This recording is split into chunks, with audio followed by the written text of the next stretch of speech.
Tonight, President Biden addresses the nation. State of the Union.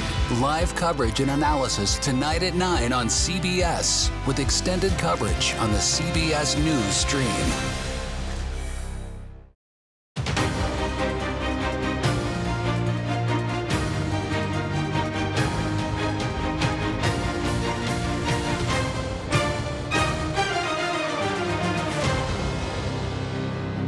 Tonight, President Biden will be on Capitol Hill to deliver his third State of the Union address. The State of the Union right now, sadly, is in decline because the Biden administration. This is a chance for the president to talk about the strides that our economy has made under his leadership, adding more jobs than any president ever.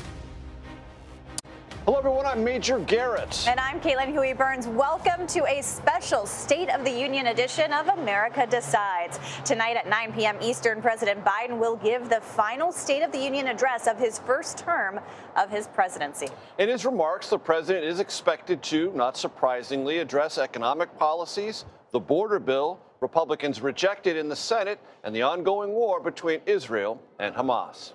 Alabama Republican Senator Katie Britt will deliver the Republican response, and that will happen right after Biden's remarks. Let's bring in Scott MacFarlane and Ed O'Keefe. Scott MacFarlane is with us here on the balcony of the Cannon House office building. Ed O'Keefe, of course, on the north lawn of the White House. Scott, I want to talk to you about something that's happened today here on Capitol Hill that will be important as tonight's speech is digested in the digital space. If there are viral moments that come from this space, from whatever venue, the president or detractors on the floor of the House, they might show up first on TikTok.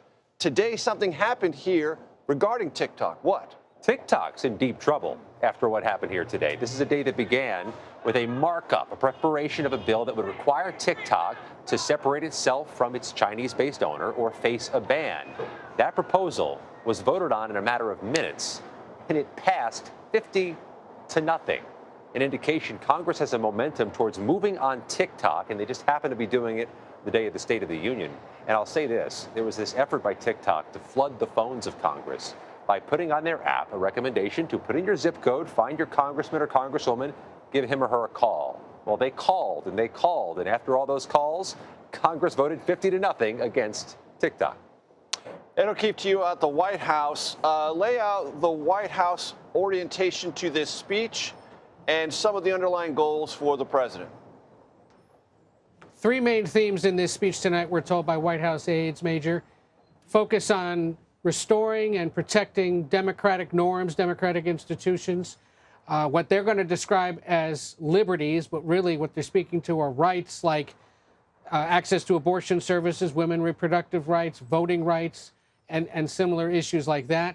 And then strengthening and improving one's opinion of the current state of the American economy. Expect that he'll go back a little bit and review what he's done, remind the audience a bit about what happened during the Trump presidency by perhaps not mentioning Donald Trump by name, and then cast ahead with a series of proposals we've already heard about today. This White House has been a little meatier than usual in giving some sense of what to expect tonight. Probably a signal they know they've got to put up some ideas that are poll tested and ultimately voter approved. Among other things, a plan to cap Americans' out-of-pocket prescription drug prices at $2,000 a year for those that have private insurance, expanding something that was done with the Inflation Reduction Act and extended to seniors on Medicare, seen as a way to cut costs. The focus on so-called junk fees or hidden fees that are either coming from your credit card company, the airlines, or other companies. He'll target that as well. And then in the foreign policy space, at a time when voters in at least 3 Democratic primaries have robbed the president of a handful of delegates now, he's going to announce plans for the U.S. military to build a temporary port on the coast of Gaza to ensure the delivery of humanitarian aid by sea into that territory, into that region. Again, a nod to those in his own party concerned about this and Americans more broadly about his oversight or execution or awareness of and involvement in the Middle East crisis. So that gives you a sampling of where this thing is headed.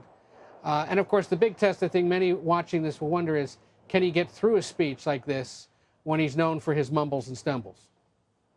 Yeah, the kind of presentation of this speech might be paid more attention to than the actual policy announcements. But Scott, I'm interested to hear from you because we know how in this partisan environment, we see Democrats cheer for the president, Republicans boo him. But this is also, as we mentioned at the top, the last year of his term, if he's not reelected next year. Are Republicans in Congress kind of viewing this? Are there any kinds of areas where they could agree with him or move forward on policy? Or do they pretty much see him as a lame duck, just waiting for the next year?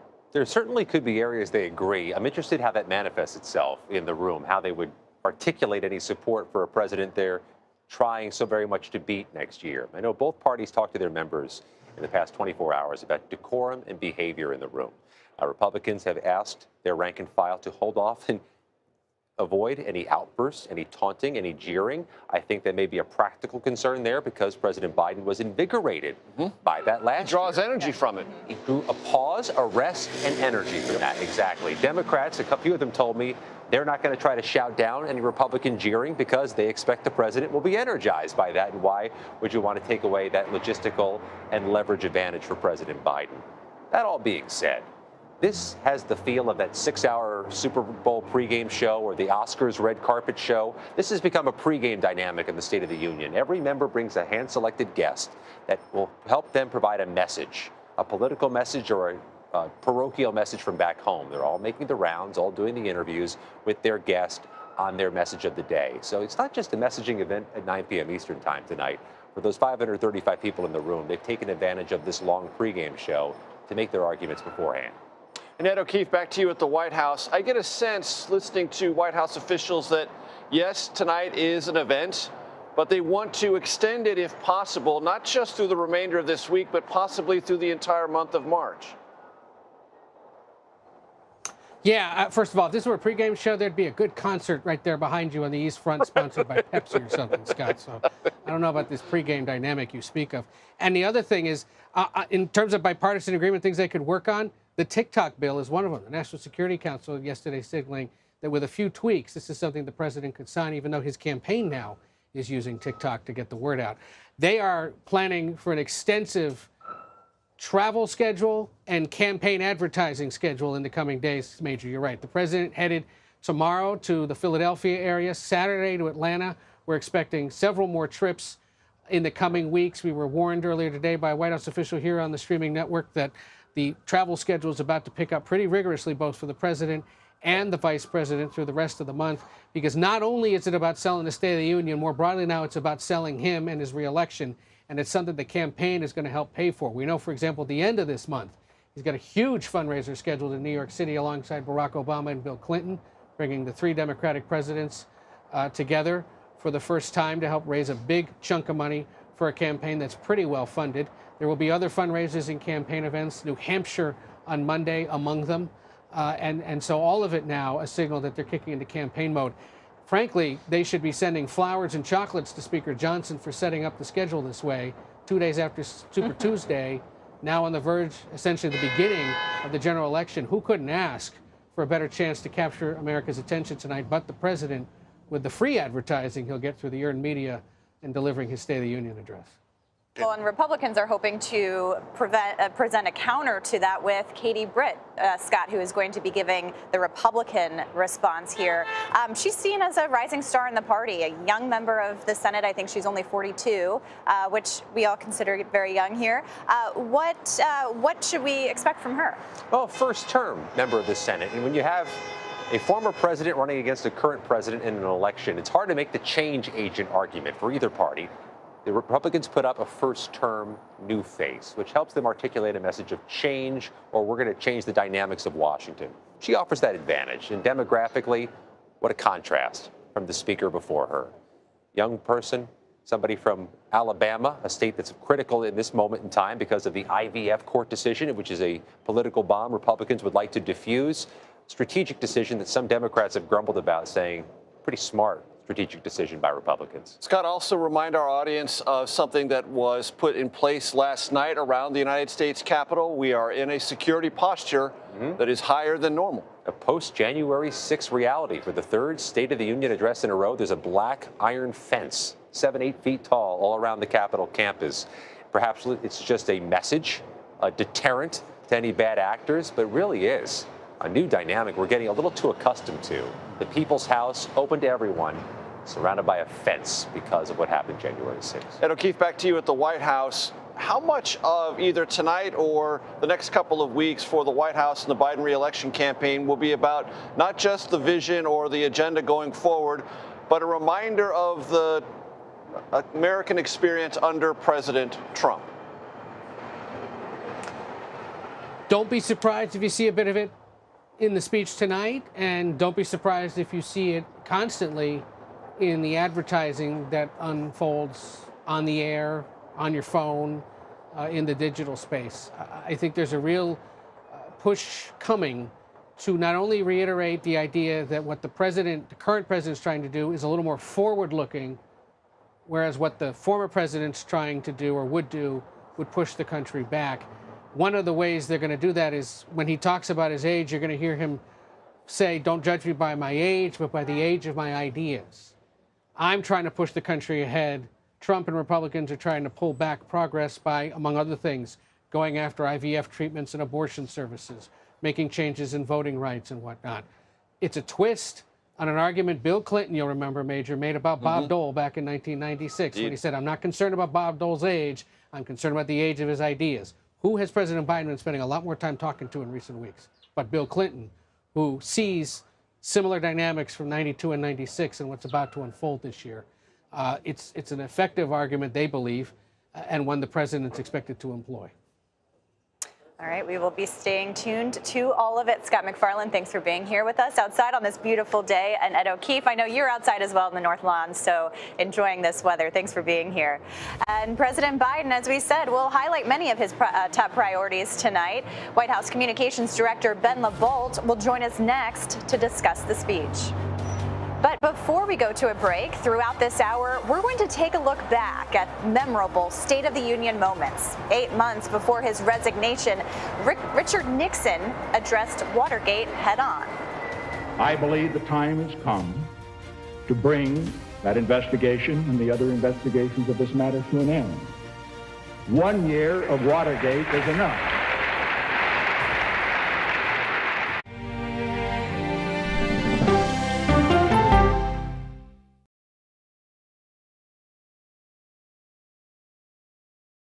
Mr. President, there's a lot to talk about. A lot to talk about. If China invades Taiwan, what will the U.S. Navy do? Here in Tel Aviv, second siren in about 10 minutes. This Humvee just pulled up and said, it's time to leave. The CBS Evening News with Nora O'Donnell. I had progressively fallen deeper into the world of online sports betting. The risk is the rush. What do you think is driving the spike in popularity? I think it's legality. If it's legal, I'm going to use it. There are ways to bet when you are 18. We've created an epidemic of child gambling. You can't walk into a male dormitory in a college campus without sports betting happening. It's America's most neglected problem. I used sports betting as a way to escape, when in reality, I'm choosing self-destruction. Whatever I had left, it was gone. The purpose of the industry is to get you to play to extinction. And that means until all your money is gone.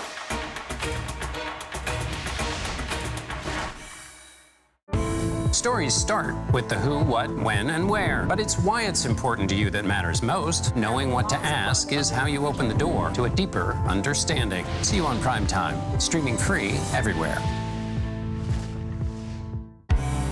An original documentary from CBS Reports. That desired farm is a wonderful place to raise children, and it still is. Promises broken. Black Americans have been the target of racism and discrimination pretty much from the time they acquired ownership in the land.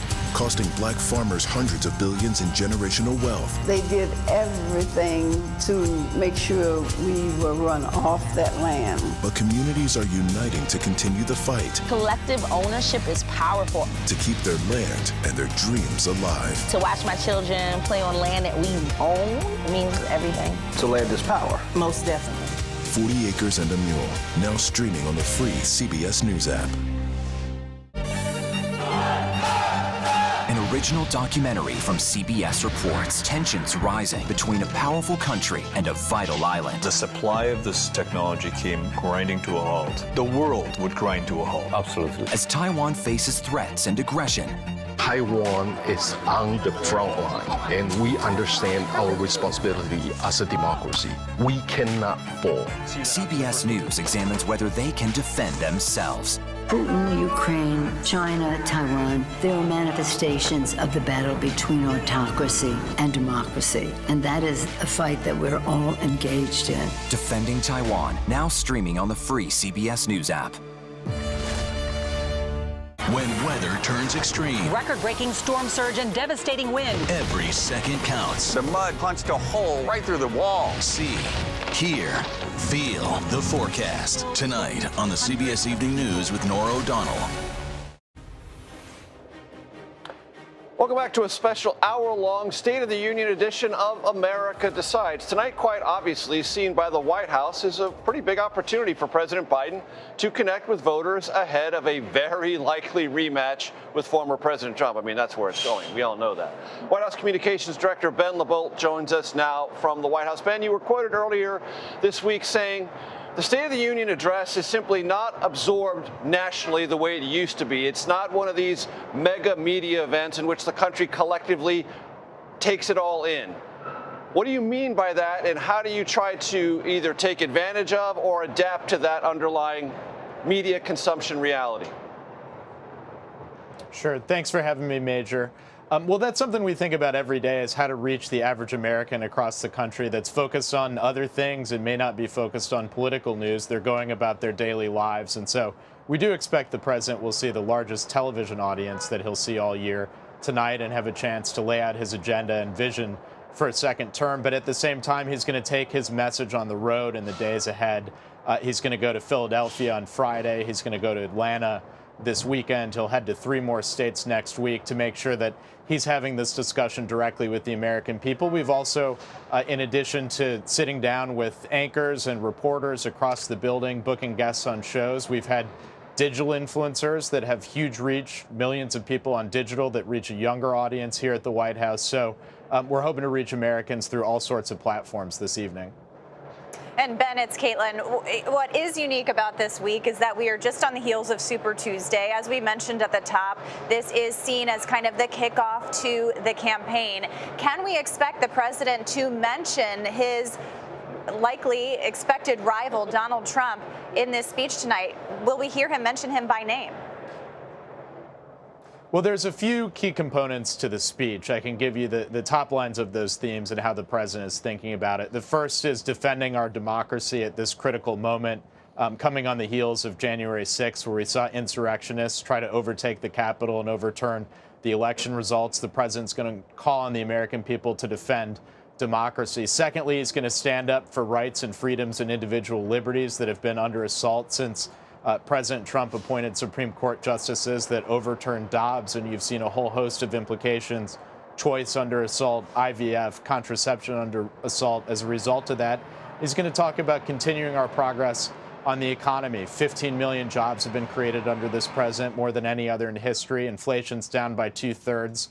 Wages are rising. So he wants to continue that progress. He will lay that out in contrast to the former president, in contrast to the agenda of MAGA Republicans, which involves more tax breaks for billionaires and corporations that didn't benefit the middle class, and includes undermining the results of a free and fair election and overturning Roe versus Wade. And so that contrast, I think, will be very clear tonight.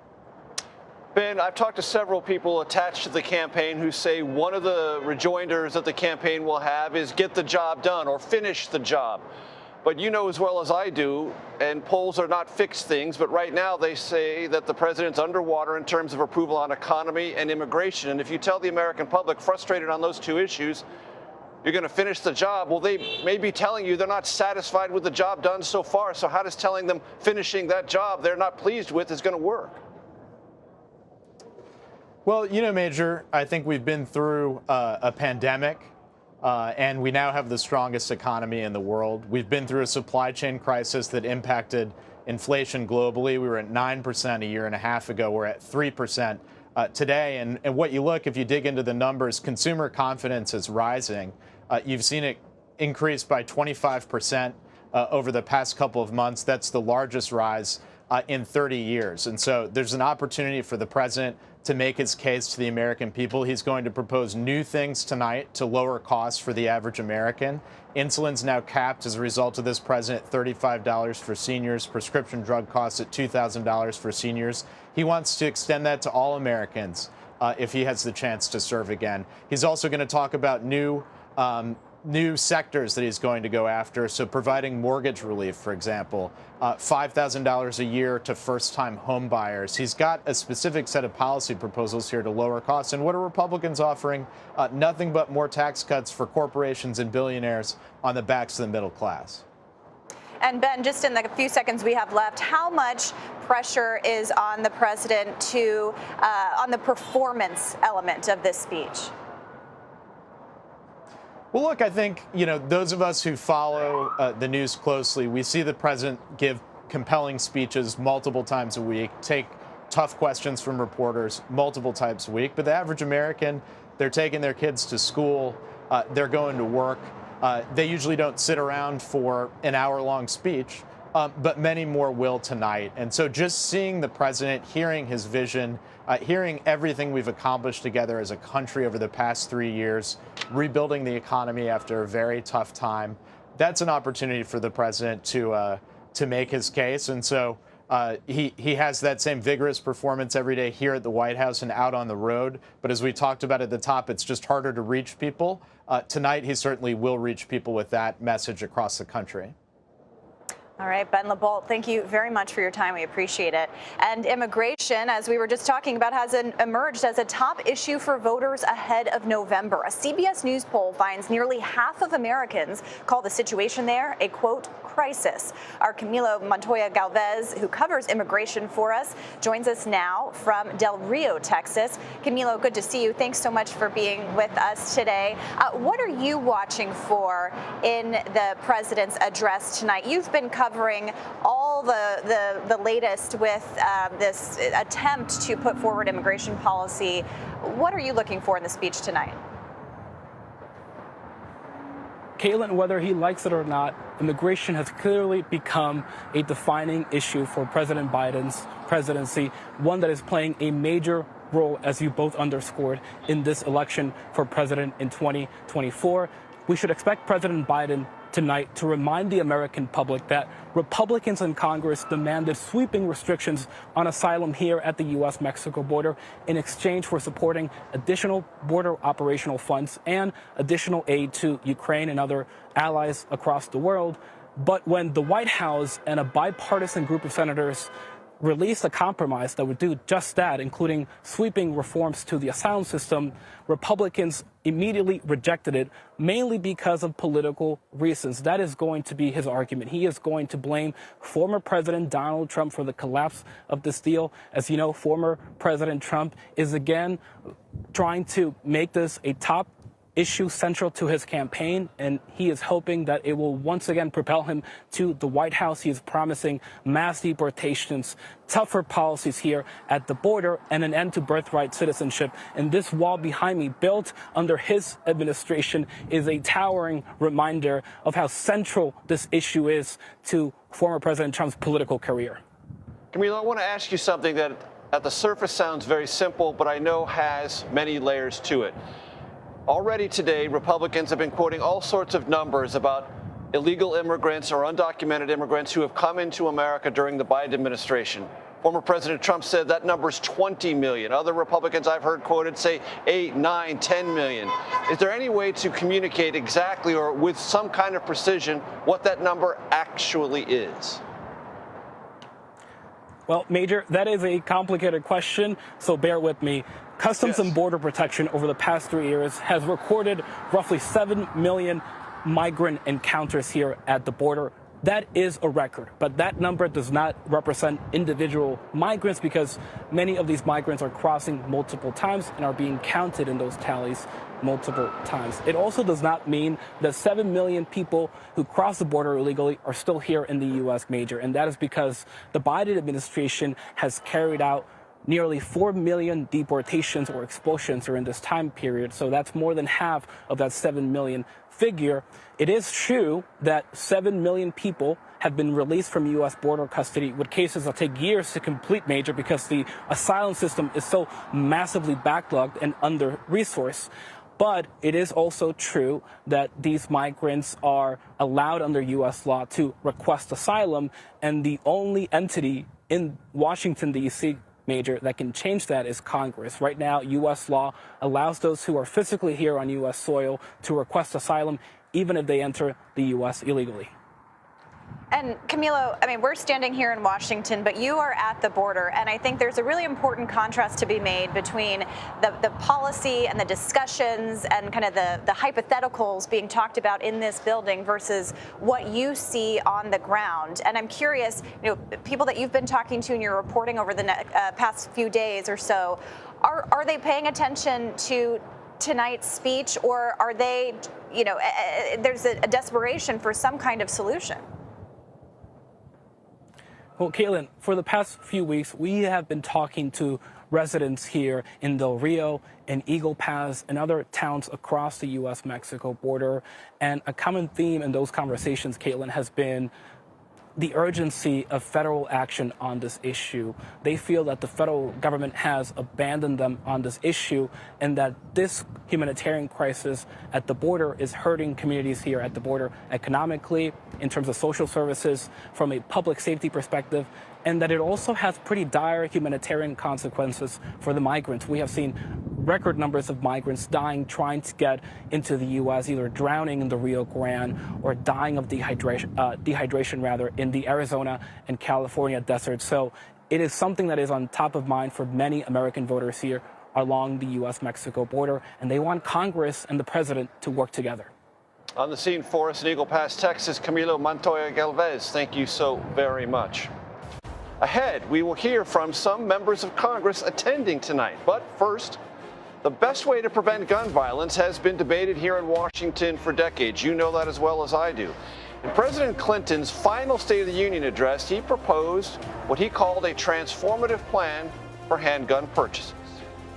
Every state in this country already requires hunters and automobile drivers to have a license. I think they ought to do the same thing for handgun purchases. Specifically, I propose a plan to ensure that all new handgun buyers must first have a photo license from their state showing they passed the Brady background check and a gun safety course before they get the gun.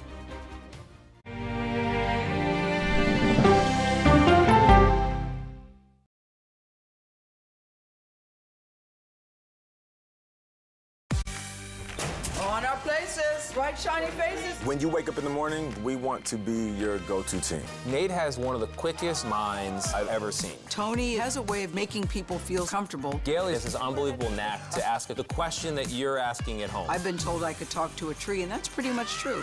I don't go to work in the morning. I go for coffee with my two good friends, and we talk about the world. Your morning routine just got better. CBS Mornings, weekdays at 7. It didn't seem like anything could happen, because nothing ever happens in East Palestine, but it did. Authorities released toxic fumes from 5 derailed train cars. Resident, please evacuate. Acute bronchitis due to chemical fumes. Did you ever have these problems before the derailment? No, ma'am.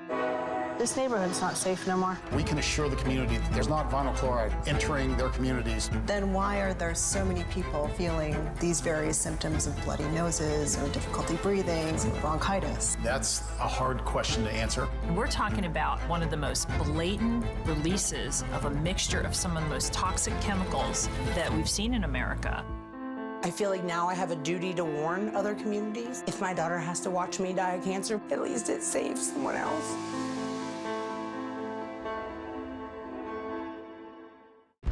This case. It's like a screenplay, something straight out of Hollywood. But it's not fiction. It's 48 hours. Human remains found this week. 4 families shattered. There's no physical evidence. The mystery would haunt investigators for years. There's some questions that have to be asked and need to be answered. Like a John Grisham novel. A gripping true crime original. 48 hours. Now streaming on the free CBS News app. This is CBS.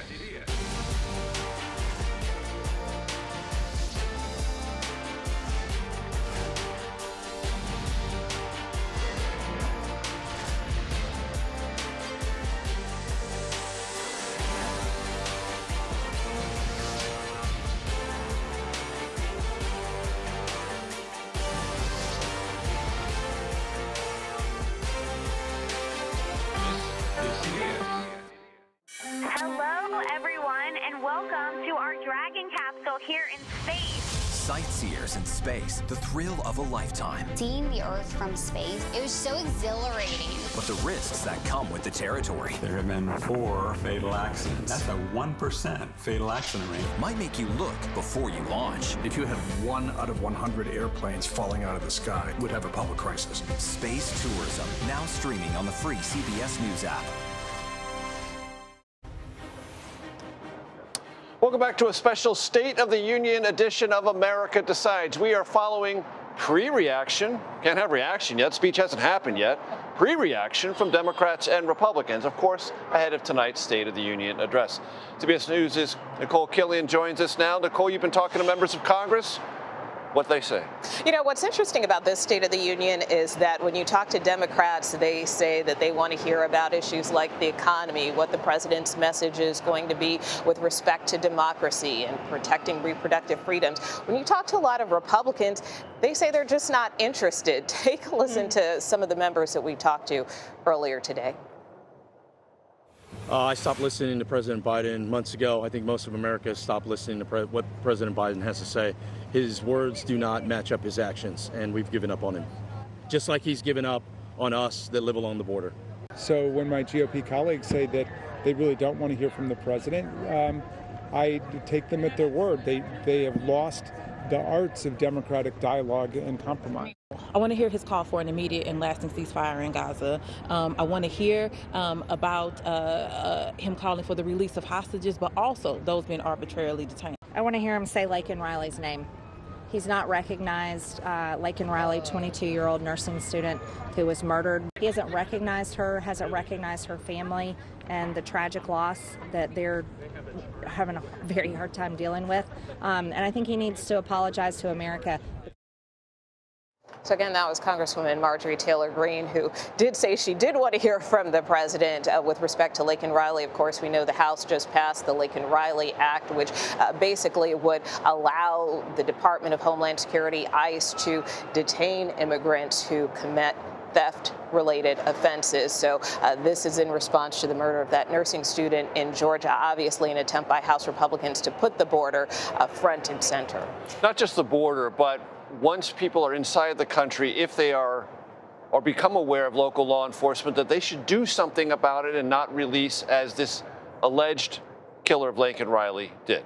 Yeah, that's right. And, you know, what's interesting with respect to the bill is that you have Democrats who overwhelmingly voted against this. There were about 37 Democrats who did support it, but many of them see this as an attempt on the part of House Republicans to try to exploit the death of Laken Riley. Still, though, it will be interesting to see if the president says her name in some capacity. That is certainly, as you heard from the congressman there, what some lawmakers want to see. I would also note, though, too, you know, we heard in the middle of that mashup from Congresswoman Cori Bush, and I think this is another issue to watch tonight, you know, how far the president goes with respect to this issue of calling for a ceasefire. We've heard from the vice president on this issue, but in terms of the president, you know, there are many progressive Democrats who feel very strongly about this. They will be wearing pins tonight. So again, as of now, we're not expecting any protest on the part of members, but should be interesting to see how they react and respond to this issue should the president raise it this evening. It's interesting because they're saying, you know, we're not paying attention, but they are trying to send a message.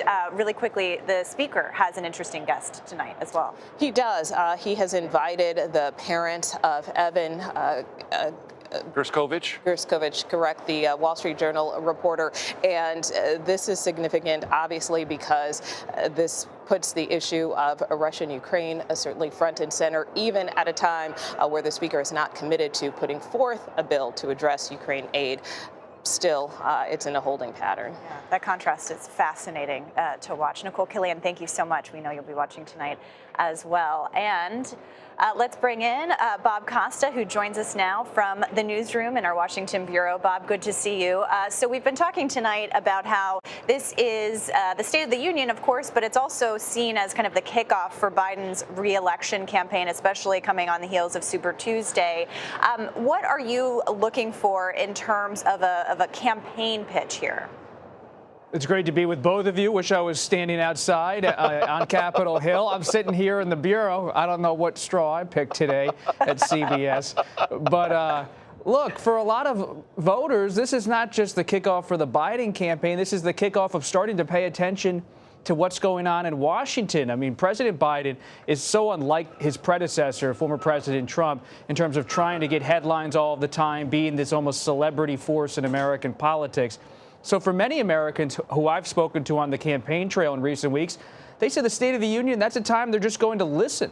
What's the president been up to? What is he doing? And it's not so much a campaign moment, but a presidential moment for someone who is not always trying to consume American life.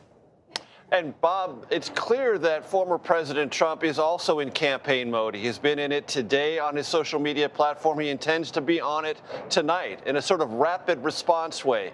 What's all that about? He has pledged to be on his social media platform and give so-called play-by-play commentary of the State of the Union address. But so much of what he does on social media is much more a play for galvanizing his base supporters. His Truth Social account has broken through with many Republicans I've encountered on the trail, but it's not necessarily something that dominates the national debate in any way. So look at him tonight to take some pot shots, to really offer some sharp criticism of President Biden.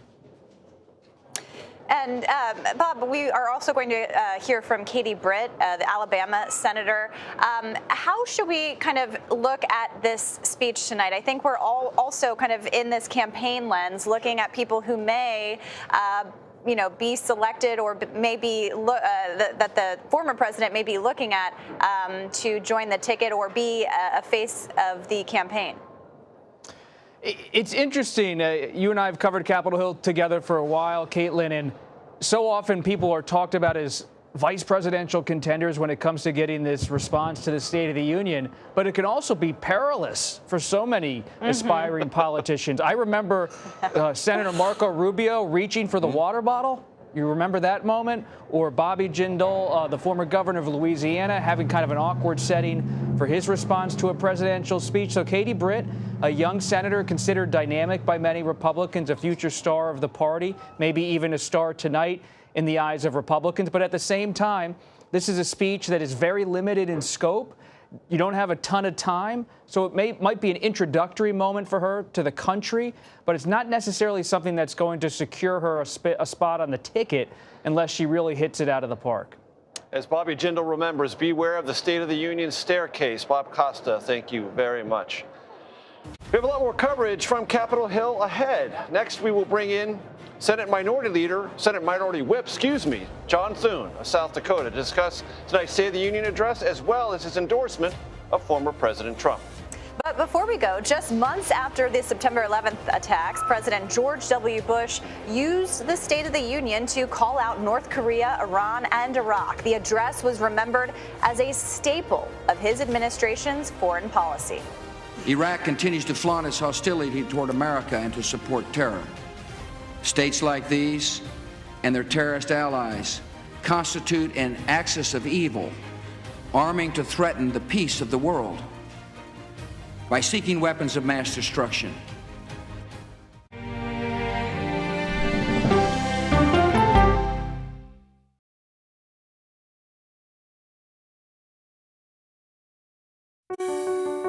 Washington is the seat of power. National security, foreign policy, global economics, every story comes through Washington in some way. We bring some of the most powerful voices in America to the table. We don't just ask the questions, you have to go deeper. We try to understand what's at the heart of the issue we're talking about, to then come forward with solutions. Face the Nation on CBS. The justices ruled that Harvard and the University of North Carolina violated the Constitution. In the aftermath of the Supreme Court decision to end affirmative action in college admissions, uncertainty sets in for some students of color. Affirmative action really gave us an equal opportunity. CBS Reports explores the historic decision and what it means for those chasing an opportunity to change their lives. I knew that college was the ticket to break this cycle. The end of affirmative action, now streaming on the free CBS News app. Okay, let's go. You guys good? Hey. All right, we good? Keep going. The clock, it's ticking. Off we go. 60 minutes. 60 minutes. 60 minutes. It's time for 60 Minutes, Sundays on CBS. An original documentary from CBS reports. AI is among the most world-changing technologies ever. Curing diseases, scientific breakthroughs, making lives better. It can help us with medical discovery, scientific discoveries, doing better agriculture, having cures for things like Alzheimer's. It's also going to really transform the way we work. The uplifting potential of artificial intelligence is limitless. It gives you a friend, somebody to chat with 24/7 that is non-judgmental. He makes me feel loved and desired. And so are its downfalls. The problem with all this AI is that it's unpredictable and uncontrollable. The choices we make now will have lasting effects for decades, maybe even centuries. The ChatGPT revolution, now streaming on the free CBS News app. We are about to see American weapons in the hands of Mexican cartels. A gun pipeline to Mexico. We are arming the cartels. 100%, no doubt about it. Happening right under our noses. Who's doing something about this? Nobody. A CBS Reports exclusive. Most Americans have no idea that we are effectively arming the enemy next door. This is the story the American people need to know. Arming cartels, now streaming on the free CBS News app. America Decides, taking you inside American democracy. The most important stories on a day-to-day, hour-to-hour basis. You're going to hear a lot of reporting. It is clearly a pivotal moment. Gun control, the economy, education. Both sides of the political aisle fight it out for power. Bringing you the analysis that you need. Thoughtfully, with context. Be part of the conversation. On CBS News Streaming. Welcome to America Decides, Monday through Thursday at 5 p.m. Eastern. Welcome back to America Decides from our perch here on the balcony of the Cannon House office building. The race to replace Mitch McConnell as the Senate Republican leader, well, it's afoot. And Minority Whip John Thune, well, he's jumped into that race. South Dakota Republican Senator and Senate Minority Whip John Thune joins us now. Senator, news today, the president is ordering the U.S. military to construct a port in Gaza. Do you support that move? Well, I definitely support getting rid of the Hamas there. And I'm hoping that's not what this is about. No, this is about providing more assistance to Palestinian civilians. And I think sounds like you're ambivalent about it. Well, I think we all want to be supportive of the civilians in the area there. What worries me about whenever we open the checkbook up and send money to that region, that it gets somehow stolen by Hamas and used to support their activities. So a lot of our members, I know, are concerned, and this was one of the things that we debated in the bill that went across the Senate floor, was of the humanitarian aid, who's in charge of it? And most of us believe that the Israelis ought to be in charge of helping get that to the right places, and so that it doesn't fall in the hands of Hamas. But that's not what's going to happen here. It'll be aid organizations, non-governmental organizations that will take the aid and try to distribute it. Right. You're not comfortable with that? Well, I mean, I think what we saw with UNRWA is there are a lot of those aid, there was a lot of infiltration there with Hamas and a lot of malign activity that came with that. So I'll be interested to hear what he has to say. I assume he's going to talk about it tonight, and we'll make a judgment evaluation based on that. But the only thing I would say is I am very cautious about or skeptical of aid that goes into the area that we don't have complete control over how it's getting dispersed. We've had news this week that Donald Trump is likely to become the nominee of the party. You recently endorsed him. I'm wondering why it took so long for you to endorse him. Well, I let the process play out. I said all along I'd support the nominee in the end, but I came out and endorsed Tim Scott early on. He's a colleague and somebody I know really well and have a lot of confidence in. But when it became clear to me, particularly after South Carolina, I figured if give Governor Haley a chance in her own state, she lost there and lost decisively. It was clear to me at that point that he was going to be the nominee. And I think for us on the Republican side, we want to make sure that we put an end to the Biden-Schumer agenda, try and get the majority back in the Senate and flip the White House and see if we can get some changes and change the direction of the country. So that was why I got behind the president, former president, and I think now it's a clear choice. It's going to be him or Joe Biden. And you are obviously running to replace Mitch McConnell as the leader of the Senate, the Republicans in the Senate. Have you talked to the former president about getting involved? Do you want him to get involved in this leadership race? Well, I mean, I guess I would hope that they let the Senate decide these things. These are issues. The electorate is right now 49 Republican senators. numbers, hopefully after the election, will be more than that. And I can't control what the president does. I'm going to do my best to argue to my colleagues about why I think it makes sense for me to lead Senate Republicans and to work with hopefully a Republican president. We'll see, hopefully a Republican House after this election. But in any event, I want to be in a position to bring a new generation of consistent, conservative, principled leadership. It empowers a lot of our colleagues. You're going to hear one of them tonight. Katie Britt, senator from Alabama, is a terrific young senator, and we've got a lot of talent among Republicans in the Senate, and I'd like to figure out how we can put it to work and make the country better. Senator, as you well know, Alabama has been in the news very recently about in vitro fertilization. Do you believe there should be federal legislation that should guarantee access to that nationwide? Well, I mean, I'm always a little reluctant to get the federal government involved. Now, Alabama passed legislation which the governor signed, which makes it clear that IVF is going to be available in the state of Alabama. And I don't know of other states that are having this conversation right now, but I'm a big supporter of IVF. I think a lot of my colleagues, Republican colleagues, why not do it federally? Well, I mean, I don't know that there's been any attempt to do that. If there's a proposal out there, we'll take a look at it. But I've always believed, and I think this makes the most sense on these types of issues, that as much as we can distribute power out of Washington, allow that decision-making to be made back in state capitals, we're better off. In this case, state of Alabama, the court there made this decision, and the Did you agree with that decision and that interpretation? No, I think the state legislature quickly corrected it, and I think that's the way it should be. And would that theory also apply to any attempt to issue some kinds of restrictions to abortion access on the federal level? Well, we've debated this back and forth about, is there a number, 15 weeks, and I've been on bills in the past to do that. But I would argue, and I think most of at least on the Republican side of the aisle, our members believe that the court's decision sent it back to the voters, and that this ought to be decided not by people in black robes in Washington, D.C., but by the American people. And every state's got its own, views on this, and their state legislatures reflect that. And I think that's the general consensus among Republicans. There are some, I think, who would be supportive of some sort of federal engagement there, but it's not. That's certainly not the view I think that's held by most Republicans. The next big choice for former President Trump as he heads to becoming the party nominee is to pick a running mate. Yes or no? Is the running mate he's likely to pick going to be in the House chamber tonight? That's possible. Yeah, I think so. You think so?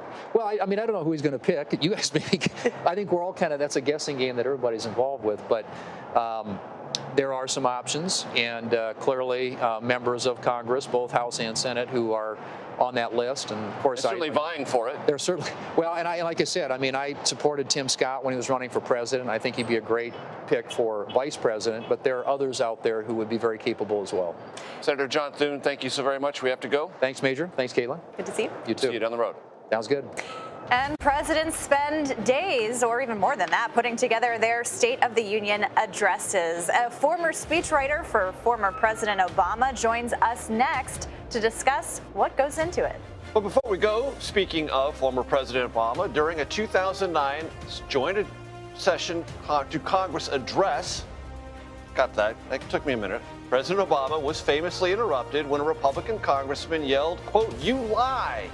Years later, the president was mocked again during the State of the Union, but that time, President Obama, well, he had the last laugh.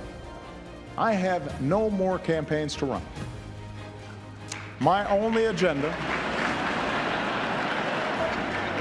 I know because I won both of them.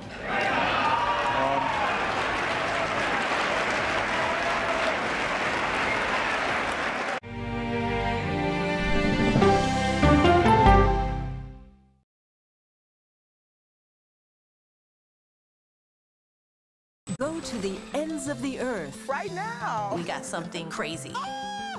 And reach for the stars. Here we are. Time. Yes, it's my comeback.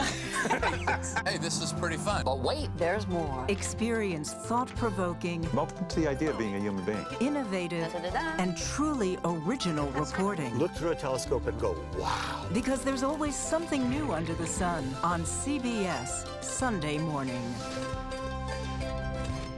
At this moment, terrorists could be plotting another attack. 9/11 triggered a counter-terrorist system that included a secret database. This person needs a closer look. A growing list of nearly 2 million people, including some Americans who say they're innocent. For 1 hour flight, I have to spend 6 hours to go and come back. CBS Reports explores the system, the people responsible for it, and those pushing for change. I'm not fighting against them. I'm fighting for them to do the right thing. The Watch List, now streaming on the free CBS News app. Don't miss true crime anytime you want, anywhere you go. With the 48 Hours podcast. Real crimes, real lives, real justice. There's some questions that have to be asked and need to be answered. Listen to 48 Hours on Apple Podcasts. An original documentary from CBS Reports. Imagine yourself in Manhattan with no police, no army, no mayor. The people of Haiti stare down poverty, corruption, natural disasters, and violence. 90% of the guns that are used by gangs in Haiti are American guns. But with an unbreakable spirit and eternal optimism. There are days where I cry, but we can't be discouraged. We still believe in Haiti. They're still able to look ahead with hope. Haiti is on the brink of transformation, a radical shift. Haitians are coming together and saying things must change. Fighting for Haiti, now streaming on the free CBS News app.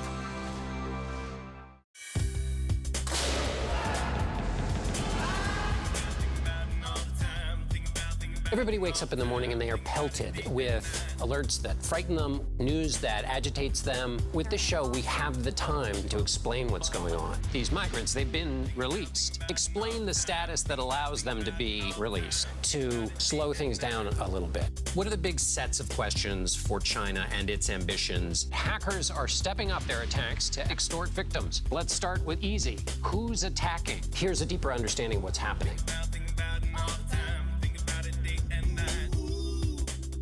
Prime Time with John Dickerson. Stream on the free CBS News app.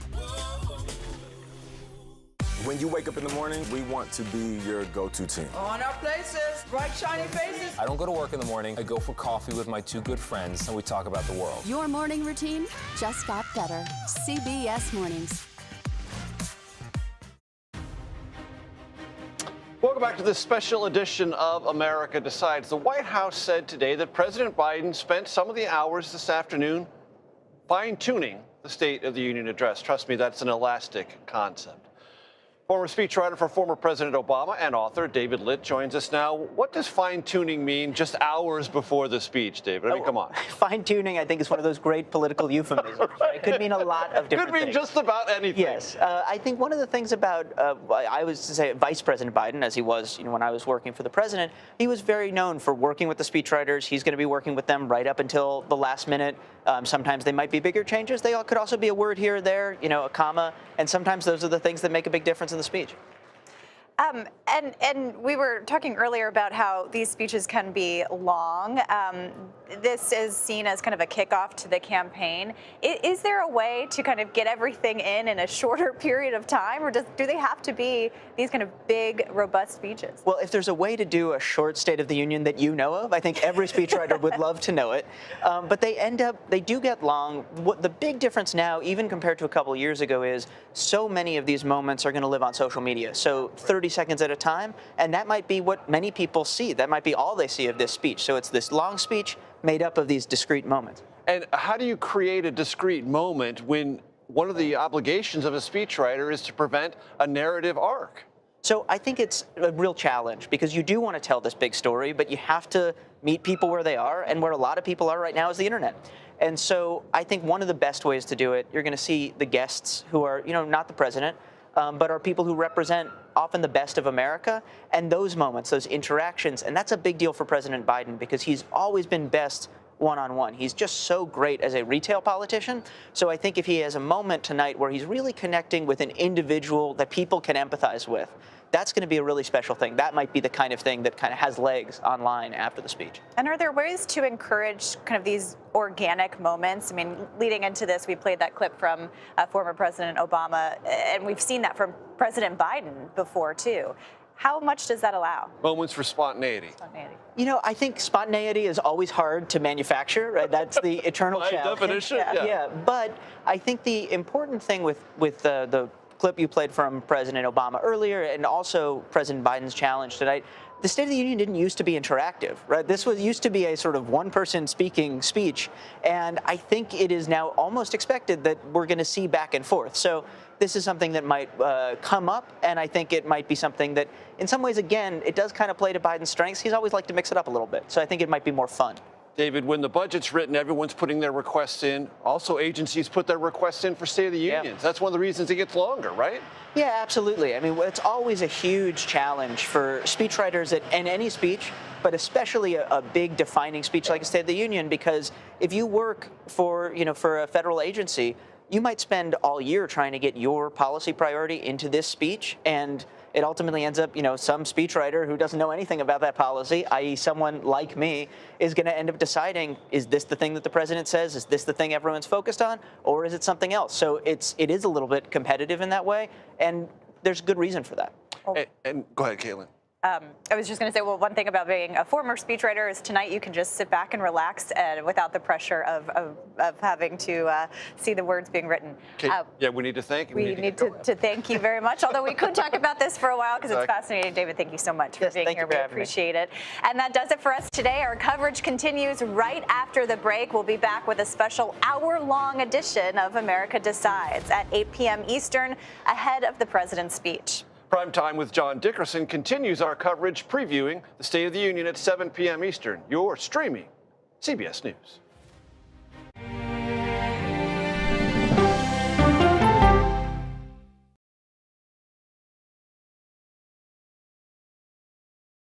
Okay, so let's just start at the beginning. Well, let me start with this. What is at stake here? What is the answer then? Do you know why? You want me to just keep going? Is that a good thing or a bad thing? Were there death threats? How is this possible? What's wrong with that argument? Are you saying they lied? Have you told the government that? Why won't you say the word crisis? You're not answering my question.